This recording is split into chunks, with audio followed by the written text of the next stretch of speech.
All right, well, hello, and I am live in the Facebook group. My name is Kavalin Day, and we're going to talk about motivation today.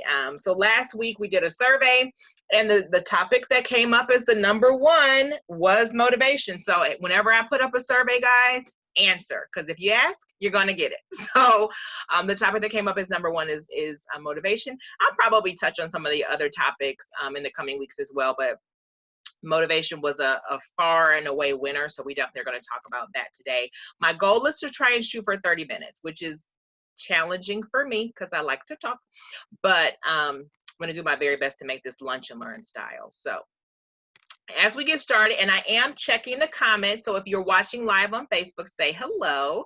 I am checking the comments. Think of one thing that you know right now that you need to do that you do not want to do. Think of one thing you know you need to do right now, but for whatever reason, you don't want to do it. It can be cleaning out your closet. It could be cleaning up the yard. It could be having a difficult conversation, but think about what that thing is that you know you need to do. So you know it's your responsibility, or you know it's for you to do, but you just don't want to do it. And think about what it would take to motivate you to get it done. What would it take to motivate you to get it done? And if you feel like sharing in the comments, go ahead and share what that would be. If not, that's fine. Just hold it in the back of your mind because we're going to bring it up in a minute. So if you haven't caught one of my live videos before, my name is Kavalin Day of KavalynDay.com. I am the founder of the School Social Worker and Mental Health Provider Facebook community, which is now over 2,000 people. How exciting is that? Over 2,000 people strong. And I think we are like in almost every continent. We're in lots of continents. So that's really exciting to me. So over 2,000 people. I am a school counselor by trade. I practice mostly as a coach now. I am the creator of the school-based session planner. So if you haven't gotten your copy of that, that is a great resource that houses over 300 links to free resources around the web. I've worked in and around schools for over 15 years. I am the author of several books, and I am a speaker and a trainer. And I love, love, love talking about motivational topics because I'm a coach. So I have a coach's mindset, and motivation is kind of one of those coaching topics that I love to talk about. So hopefully this guys will be really helpful for you. So I sometimes start with a definition. So I'm going to share a couple of definitions with you. So this first definition is just the plain old Merriam-Webster definition of motivation. And it's the act or process of motivating. Kind of boring, right? When we get down to the second one, it says it's a motivating force, a stimulus, or an influence, right? Those are not bad definitions, but I really like this other definition a little bit better. And it says motivation is the act or process of giving someone a reason for doing something. So the act or process of motivating someone, okay? The condition of being eager to act or work, right? The force or the influence that causes someone to do something. Now, we would love if all of our students were intrinsically motivated to do things. But what we know is that sometimes there is the need for that external push in the right direction. And so motivation is a really sticky subject because trying to motivate someone really is very specific and strategic with that individual. And so sometimes we look at these blanket statements, these blanket approaches, this whole toward motivating a whole group of kids. And I'm going to talk to you about why that probably isn't working for you. So a lot of us have talked about not kids being unmotivated, but I want to just challenge you to consider that maybe it's not that they have a lack of motivation. Maybe it's that they're motivated for something other than what we want them to do. And that's going to be a slight shift, but you know I love to give you guys a shift. So it's just a slight shift, but I think it might make all the difference in the world in terms of helping kids to move forward. So when we're talking about kids, and that means kids all the way up to tweens, and really just humans in general, but we're asking three basic questions. So the kids are always asking three basic questions of educators. And when I say educator, I mean a teacher in the classroom, a counselor, a social worker, anyone who is imparting wisdom, knowledge, understanding into another person. I consider you to be an educator. So I use that term as kind of my blanket umbrella term. But we must correctly answer these questions before education can begin. So if you're trying to create motivation, if you haven't answered these questions, it will not work. So that's the first point for you today. You must get these questions answered. So the kids want to know, do you see me? Do I have a reason to be here? And is this fun for me? Those are the 3 questions that kids always want to have answered, okay? Now, the picture I picked up here was a little boy in a box. If you're a parent, you know that you've had a kid who's been climbed inside of a box and played before. You know that you've had a kid who, not only do they climb inside the box and play, but they say, Mommy, Mommy, look, and they want you to stop whatever you're doing to come watch them because they want to know that you see them. They want to know that you are connected to them so that there's a reason for them to be there, and they want it to be fun. So that's all they want. This is a basic box moment, right? So if we can answer those 3 questions for kids, and this is the key, remove any barriers that might be preventing them from getting that message, then we will have motivation. So what are some of those barriers? And I'd love for you guys, those of you who are watching live, go ahead and put in the comments any barriers that you think I need to add to this list. Anything that you are personally experiencing that's different than this, okay? So here's some of the barriers that I have identified, okay? Number 1, let's just be honest. We don't love the digital space. We didn't go to school to become virtual counselors. Teletherapy isn't necessarily something that was even considered. Depending on when you went to college, it may not have even been considered. It may not even have been an option then. So we don't necessarily love the digital space. This generation of kids does love the digital space, but they love it for fun. They love it for talking to Siri and watching TikToks and playing games. And so they are expecting when they're connected online that it's supposed to be something really engaging and exciting for them. So that's a barrier for us because we don't love it and we aren't always sure how to make it fun. It's also a little bit more challenging because when kids are wanting joy and excitement and fun, the world feels more uncertain right now. Some of those traditions that we've had are currently not available. Some of those practices that they might have participated in are currently not available. So it feels more uncertain to them. It feels more frustrating to them. And so there's less like automatic joy going on. And that makes it harder. We may not feel like we have the time or the resources that we need to actually meet those needs. And there's definitely, we know that there's some external forces, like there's things that might be going on at home. There's other things going out in the community. There's all kinds of, cries out for social justice right now. So there's all kinds of other things that are sometimes taking energy away from what we're trying to do with kids and also maybe contributing to the stress and the strain that we feel. So our goal is to recognize that those barriers are there, but to not let those stop us, okay? Now, if you haven't caught one of my videos before, this Closing the Gap at-risk student success model is my method when I come out and work directly with you, your staff, to do a training, a coaching, or support you in your buildings. I'm always looking to work my way up this model, right? I believe that we have to have qualified staff who are well-regulated, emotionally intelligent, and culturally responsive.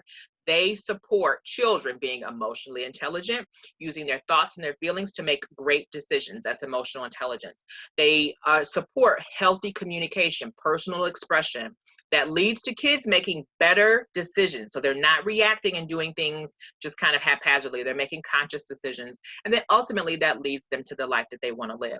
That's our goal, right? And so this method, this model is how I work that. I come into your schools and I say like, are we doing these things? And if not, then I help you put things in place to make sure that happens. So what we're going to talk about now is how we increase that motivation, right? And it goes right along with this model of success. So as we work our way up the pyramid, we would see more success from students. So the first thing you have to remember is every kid is not the same. You're trying to increase motivation. Every kid is not the same. The first thing you got to figure out is, what kind of kid am I working with?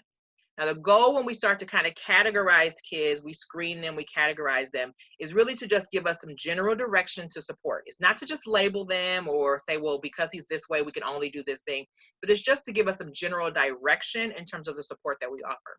So when it comes to motivation, I found some great research and I really like the language of that, so I'm going to use that.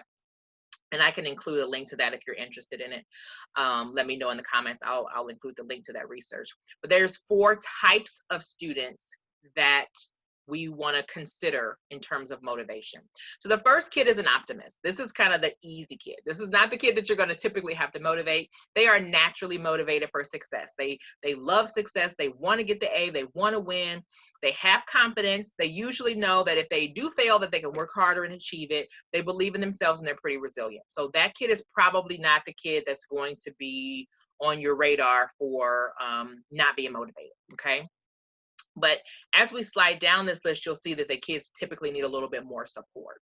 The overstriver, though, they are kind of, I call these fringe kids, but they're also kind of under the radar, right? That's under the radar is they want success, but they fear failure. So whereas an optimist is pulled by success, they are pulled to success, right? They feel like they're in flow with it. An overstriver is fearing failure. So they both want success, but it's a subtle difference. But in terms of the supports that you're going to offer, overstrivers are going to need some support, because what happens is they tend to be more anxious. They might work really hard but burn out. They might have low self-esteem.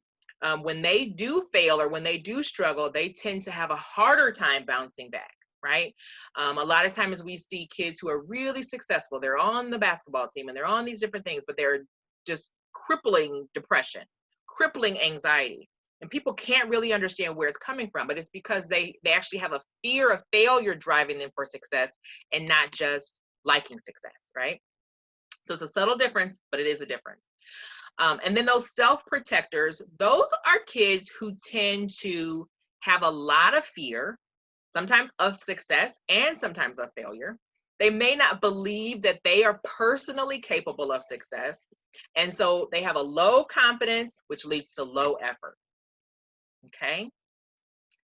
Now, as I'm going through this list, in the comments, tell me which kids you think you're struggling with the most: the optimists, the overstrivers, the self-protectors, or these last group, which is the failure acceptors. The failure acceptors have a low focus on success, right? They aren't really thinking about failure. They aren't really thinking about success. They're really kind of ambivalent. They've got some low self-esteem. They may feel hopeless. They may present as helpless. You may be like, I'm giving you all these opportunities and you're not even taking them. I've talked to your teachers. I've given you this try. In my book, Dragon Kicking and Screaming, I talked about giving kids a jump start, because kids who are failure acceptors aren't even necessarily motivated to take the first step. So sometimes when I would have those kind of kids, I would say, bring your homework and we're going to sit here together and do your homework, just so that we can at least get something turned in and on the books, because they've accepted failure. So the fact that that help is available, they may not even reach out for even a little bit of help, right? So the way that you support a kid in terms of boosting their motivation is really dependent upon what category they fall into. That's the first key, is what category do they fall into? And I'll have a resource I'm going to share in a minute that will help you with that as well. But you got to figure out what category do they fall into. Those kids who are failure acceptors and self-protectors, a lot of times they have trauma. They have all sorts of reasons. You might see your kids who have a lot of special needs, or who've been involved in special education for a long time. Kids who maybe have failed some standardized tests 2 or 3 times. They might fall into this category. You're not going to get, the lack of motivation is not just because they're bored. It's because they don't believe they can achieve. And so if you're trying to come up with a game for them, it probably won't work, because they don't believe that success is possible. So the way you approach the kid is based upon what they need, because all behavior is telling us something. Okay, does that make sense? Give me a high five in the chat if that makes sense. So the topic, the method that we're going to talk about today is something that I love, love, love, and it is called motivational interviewing. If you're familiar with motivational interviewing, that is great. I don't think we use it enough in the education setting. I think we have kind of gotten conditioned to the fact that, or the thought that kids should just kind of do what we say because we say so. And so we're not really looking at any of the reasons why they might not want to do it. So I fell in love with motivational interviewing when I was working with the Department of Child and Family Services. There was a couple, they are big on having a, standardization, so that if one therapist gets pulled off a case, the next therapist can pick up and run with it. So they required us to be trained on TFCBT. They also required us to be trained on motivational interviewing. It increases the likelihood of success. It was actually created, wow, 40 years ago now. That's a long time. It was created in the 80s for clients who were struggling with substance abuse, because when you have a substance abuse disorder, there is a pull, both emotionally and physically, towards using the substances, and there is a pull towards sobriety. And both of those are existing in the individual at all times. And you have to acknowledge that in order to get to healing. So you can't pretend like it doesn't exist, because it's literally always there. And so this method was designed to help people who were struggling with maintaining their sobriety, or even struggling to decide to become sober. So it was designed to really help people get to the change behaviors that were necessary. Now, why I love it so much is because it's very coaching friendly, very coaching friendly. It is a person-centered approach. So in terms of therapeutic approach, it is person-centered. It assumes positive intent. It assumes that the client has an honest desire to do what is best and what is right, and that they know what that is. It rests on that unconditional positive regard that we need to have with our students. So relationship is key here. And then it really does align with personal choices. So if you have some students who maybe have some ODD, or have had a strong history of trauma, and their tendency to be a little bit more defiant, it aligns with giving the client power, which is hugely important, and allows you to not feel like you're constantly forcing things down their throat. It accepts ambivalence. It acknowledges that these different feelings exist, and it doesn't try to pretend like that's not the case. It doesn't ignore that. It literally calls it out and supports that that is a natural part of the process. And it doesn't focus on rejecting poor behavior, but more so it focuses on enhancing that desired outcome.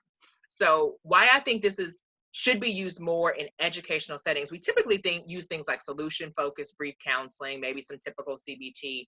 But why I think motivational interviewing can be much more powerful is that we sometimes assume that kids should just like what we say they should like. We assume that everybody wants an A, and that they should want an A, that everybody should enjoy counseling and they should enjoy it. We assume that they don't have a good reason for not wanting to participate. Maybe they do. You don't know what they've been told, what they've experienced, what they're thinking. And so motivational interviewing really turns you into an explorer, right?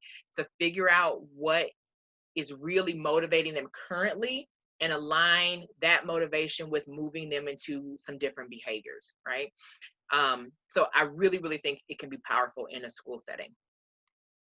So the 4 keys to motivational interviewing are here. And the other piece of motivational interviewing, unlike something like a TFCBT or an EMDR or some of those other like higher order therapeutic techniques, motivational interviewing really uses just some great basic counseling skills, just kind of aligns them in a little bit of a different way.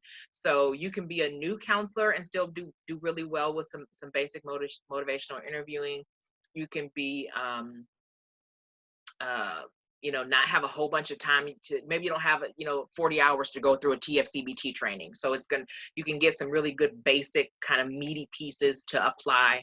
And I think it's the kind of thing that works really well in a classroom setting. So the 4 keys are: number 1, good questions. And I'm going to give you some examples of good questions in just a minute, but you want open-ended questions. You want to scale questions, and you want to make sure that your questions are not judgmental. Everybody say it with me.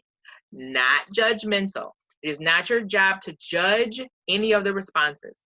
It is your job to just be a mirror and reflect what you see and get the information out. That's it. You want to use lots of affirming language and behaviors. So that unconditional positive regard, neutral stance towards choices. So if you have a client who shows up, this was designed for, like, let's say you have a client who shows up and they have been getting high all weekend, right? You can talk about how disappointed you are, or that was a bad choice, but chances are they know it was a bad choice, and chances are they already feel ashamed. So taking a neutral stance allows you to really explore what created the conditions for the relapse versus focusing on the shame and the blame of the relapse, if that makes sense. And if you get to the core of that, then you can put in some supports in place to prevent that in the future. So it's really takes into account that the client has the information, and it's our job to help the information come out. Reflective listening. We all know we love a good reflective listening. And I call this receive and return. So you receive the information from them, you return it back to them, and you just receive, return, receive, return. And there's lots of ways to receive and return in non-therapeutic ways, and I'll talk a little bit about that in a second too. Because you just want to get into the process. Like if you have a kid who just sits there and doesn't want to talk at all, you've got to start receiving and returning some information that's non-therapeutic. You got to figure out how to do something that they want to do to even get them into the process of receive and return. Because reflective listening means that they have to talk. And so you have to get into the place of getting them comfortable with that part of talking. You know, take into consideration a kid who hasn't been allowed to speak their mind at home or gets in trouble for expressing themselves at home. You want to get them to the place where they're willing to express themselves with you. You've got to build the skills of giving and receiving information, right? Maybe you have a child who has some language difficulty. You got to get into the process of giving and receiving. And so it's important that you don't miss these. These are simple steps, but there's pieces to it that if you do it well, you can build upon it. And then lastly is that summarizing. So you got to look for those themes. You got to kind of pull out your magnifying glass and look for those themes, and then summarize. And like, seems like to me when you are with this person, you seem to feel more comfortable getting high, or when it seems like when you're with this person, you seem to be more comfortable, having conflicts or what have you. So you want to make sure that you are kind of connecting themes. And again, curious, non-judgmental, neutral stance. Okay. So the goals of motivational interviewing, very simple. Gauging readiness for change. Remember, when we're talking about motivation, there's a behavior that we want to stop or start. And so that is a change. It's very simple, right? So we're gauging that readiness for change. So let's, those basic stages of change, that pre-contemplation stage where you might see that they are anything from rebellious to rationalizing bad choices, right? That contemplation stage where they're starting to, maybe I do want to go to class. I don't know, right? They're starting to kind of think about it. They're ambivalent, but you might be able to, tip the scale in your favor a little bit if you can get them, catch them when they're in that contemplation stage. And the preparation stages, they're saying like, yeah, I definitely want to do this, but I'm gonna do it like next week. Yeah, I'm gonna turn in my homework next week, Miss Day. So they want it, they see the value, but they still aren't willing to do it, right? But once they are prepared, the next step is action. And so if you can get them to that action stage and then support them and positively reinforce them, that's when you can actually help them to achieve those goals. And then ultimately you want to get to maintenance. So you're gauging where they are on that scale. And I have a tool I'm going to share with you about that as well. But there's lots of different tools you can use for that. You're focusing on individual values. And I think this is another piece that we miss in the school setting, because our focus in the school setting is go to school, do your work, show up for the session, and we want to make sure that we get to know people. Like a lot of times, if you really stop and think about it for a minute, a lot of what we do to kids can feel like manipulation. People want me to show up to class. People want me to take the test. The teachers want me to pass so that they can get a raise. The counselor wants me to behave so she doesn't get fired. My mom wants me to do well so she can be proud. Like everybody wants something for them. So you might be the only person in their life who's asking them about what they want to do, what they care about, what matters to them. And then when you get to the point where you can really identify their values, hopes, and goals, you look for those places where there's that incongruence, where there's something that doesn't quite line up. Because as you identify, this doesn't quite line up in my head, tell me how it lines up in yours. If you can get them to the place where they believe it no longer lines up, then they will be intrinsically motivated to do something different. Okay? So here are some phrases that you can include in your session. So these are some of the questions that you might want to ask. So, and these questions, and here's the tricky part. You can ask these questions about the existing behavior or the behavior you want them to start, right? So let's say that they are showing up to class Zooms and not saying anything at all. So what's the best part of sitting on the Zoom and not talking to your teacher? Maybe the best part is they don't like the teacher, and then they know it irritates them, and they see the teacher getting irritated, and that's okay. So then your approach might be to tell the teacher, hey, stop getting irritated when they don't talk, right? Your approach might be, well, tell me why you don't like the teacher. You know, you might have that conversation. So you could kind of go in more depth with that. What's the worst part, right? So maybe the conversation is, you know, they're not talking in class. They're not engaging in therapy. What's the worst part? What's the worst that could happen if you talked in the session? What's the worst that could happen, right? And this might take some time. You might be able to get them to give you an emoji. They might be able to draw you a picture. You might be able to ask them to give you like a clip art or something of what's the worst that might happen if you talked in the session or if you said something in class, right? What's the worst that might happen if you turned in your assignment, right? For some kids, the fear of the F is worse than the zero. If I get a zero, I just didn't do it. I'm not dumb, nobody knows. But if I turn it in and you give it back to me and it's a 55, I'd rather have a 0 than a 55. So you got to get to know what is driving their current decisions. That's why motivational interviewing really works. What do you love about, and then fill in the blank. Maybe, you know, what do you love about the girlfriend that they love? What do you love about, you know, the sport that they enjoy? What do you love about that show that you're watching? What do you love about that TikTok person or whatever?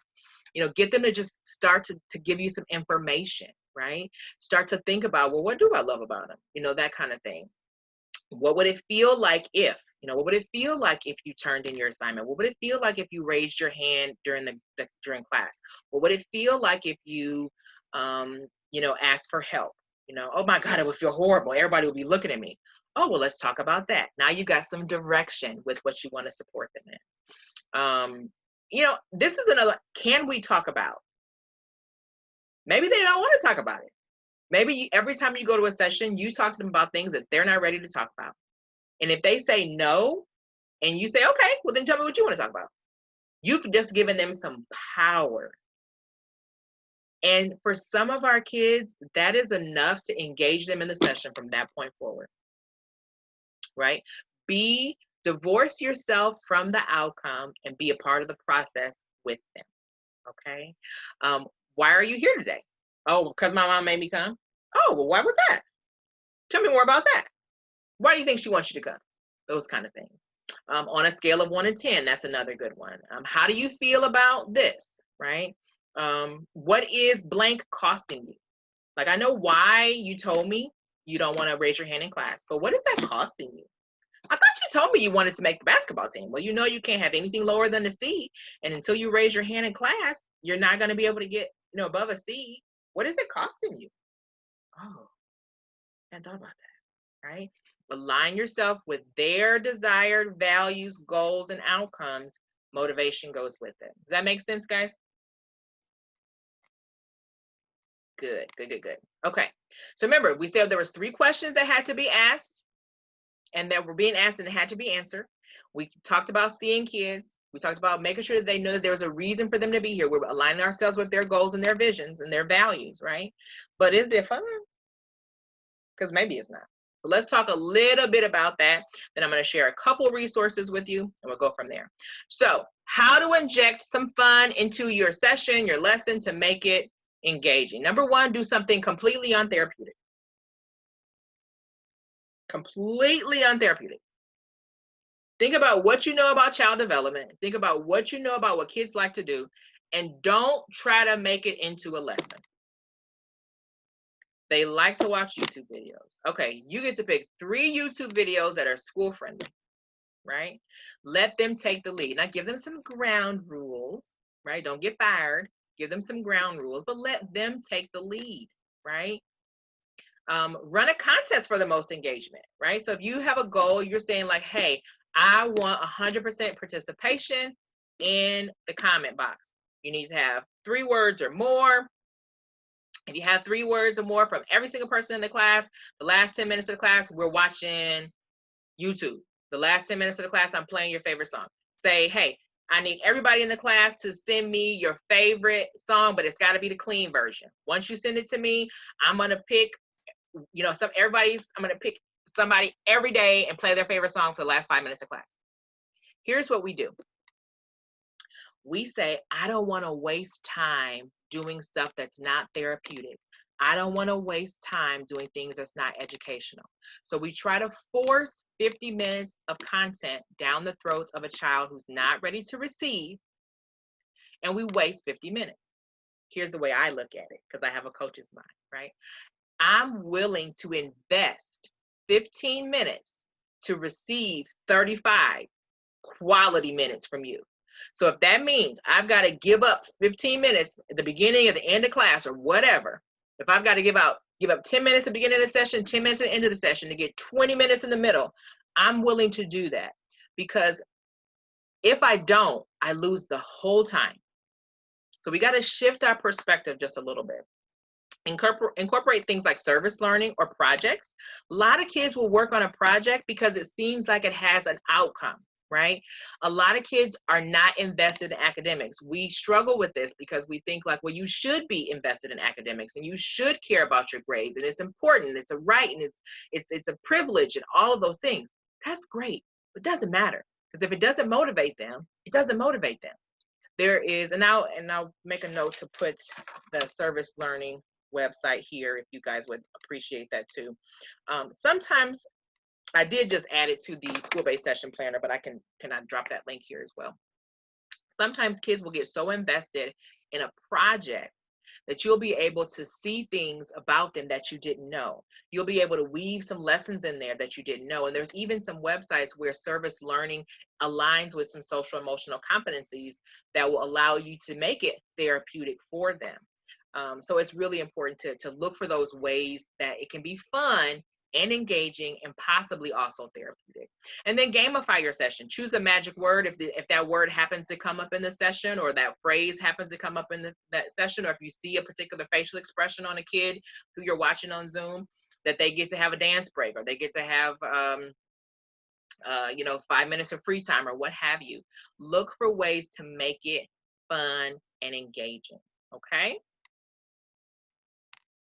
So, has this been helpful for you? Tell me what you learned about motivation, motivational interviewing. Give me a little snippet here to let me know what's been helpful for you. And also let me know what part of this do you think you need to work on, right? Is there something you need more information about? Is there something you want to learn more about? Maybe some additional tools? I'm definitely going to drop the research study that I referenced earlier. I'll drop a link to that. While you guys are filling up the comments, I'm going to share something with you. Let's see here.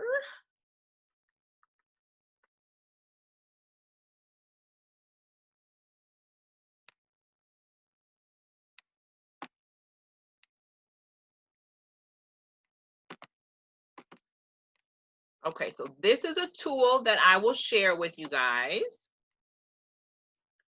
So while you're telling me what you got from today, this is a tool I will share with you. So this is just like a simple little motivational checklist, right? So it's just fun enough to be simple and easy. So you could ask them, so there's 2 columns, right? So you just have them circle which one they are more likely to say to themselves. This kind of helps you to identify, are they a kid who's an optimist? Are they a kid who's a failure accepting, right? Like this kind of helps to give you some little like hints in the direction of where they are. So this is just a quick little worksheet that I made, and I will share that for you. If you can get them to give you a dream, it doesn't have to be anything super difficult. It could be something super simple, but if you can get them to give you a dream, that is huge, right? That's a piece of information, but this is just asking them, are they ready to win? Do they have what it takes mindset wise? And this is one of those ways of helping that. And then the other one,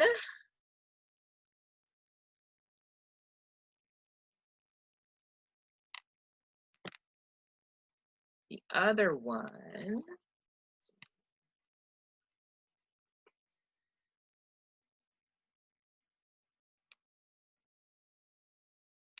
I wanted to make sure you guys, yeah, so you got a chance to see that. Great. So then the other one that I wanted to share for you, let me get to that.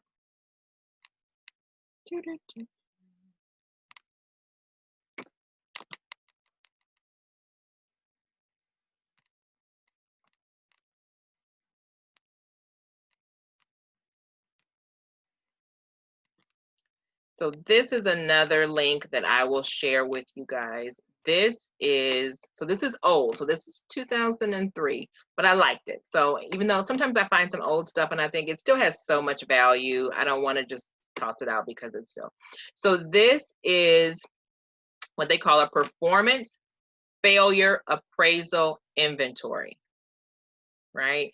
So this helps to check and see if kids have if a fear of failure is preventing them from trying, right? So if they're so afraid to try that they're not willing, they're so afraid to fail that they're not willing to try. If you give them a reward for trying, that's not going to help them. Okay. So with these kids, if they were to struggle or show that they really have a high performance failure threshold, you would be working with them on removing the potential drawbacks of failing, right? So you might be looking at things like working with the teacher to not to have the teacher put, instead of -10 on their page, put +20 on their page, right?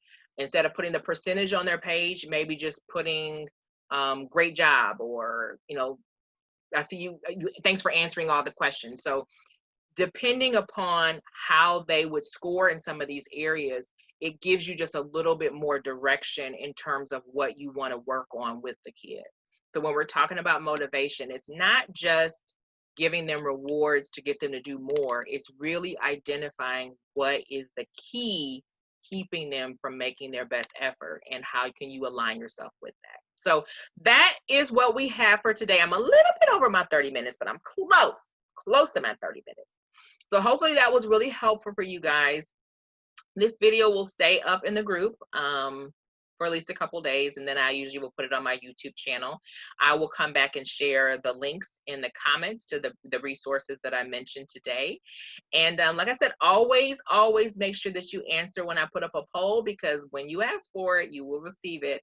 I am super excited to have this group continuing to grow, and having you guys making a wonderful, positive impact in the students that you serve. So looking forward to sharing more with you, and you guys have an amazing rest of your day.